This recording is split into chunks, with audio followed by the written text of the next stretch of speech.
नमस्कार, आपण पाहत आहे रत्नापूर न्यूज। खेळातूनच आरोग्य आणि शिस्त मिळते, डॉक्टर श्रीनिवास मोरे। क्रीडा युवक सेवा संचालनालय महाराष्ट्र राज्य पुणे यांच्या अंतर्गत जिल्हा क्रीडा अधिकारी कार्यालय लातूर व rural and urban traditional wrestling association Latur यांच्या संयुक्त विद्यमाने आयोजित शालेय जिल्हास्तरीय ग्रामीण बेल्ट व मास रेसलिंग क्रीडा स्पर्धा 2025-2026 वयोगट 19 वर्षाखालील मुले व मुली ही स्पर्धा दिनांक 7 जानेवारी 2026 रोजी महाराष्ट्र विद्यालय निटूर येथे उत्साहपूर्ण वातावरणात संपन्न झाली। स्पर्धेचे उद्घाटन वैद्यकीय अधिकारी डॉक्टर श्रीनिवास मोरे, प्राथमिक आरोग्य केंद्र निटूर यांच्या हस्ते झाले।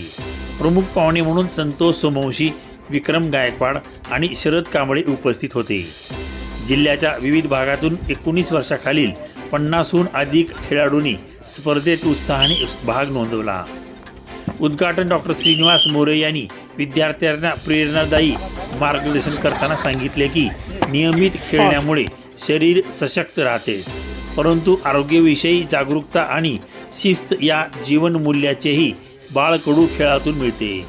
त्यांनी संतुलित आहार, व्यायाम आणि मानसिक तंदुरुस्तीचे महत्त्व स्पष्ट करून विद्यार्थ्यांना आरोग्यदायी जीवनशैली अवलंबण्याचे आवाहन केले।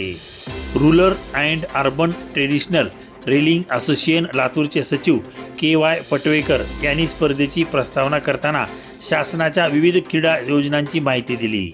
त्यांनी सांगितले की ग्रामीण भागातील खेळाडूंना शासनाच्या क्रीडा धोरणांतर्गत अधिकाधिक संधी उपलब्ध होत आहेत। योग्य प्रशिक्षण आणि सातत्य ठेवल्यास ग्रामीण खेळाडू राष्ट्रीय व आंतरराष्ट्रीय पातळीवर नाव उज्ज्वल करू शकतो। स्पर्धेत पंच म्हणून KY पटवेकर, विक्रम गायकवाड, अर्चना राठोड, विश्वजित अंकुरे आणि शुभम घोडके यांनी काम पाहिले। कार्यक्रमाचे सूत्रसंचालन HN भोईबार यांनी केले, तर आभार प्रदर्शन विक्रम गायकवाड यांनी केले। या स्पर्धेच्या यशासाठी MN पाटील यांच्या समूहाने कौतुकास्पद परिश्रम घेतले।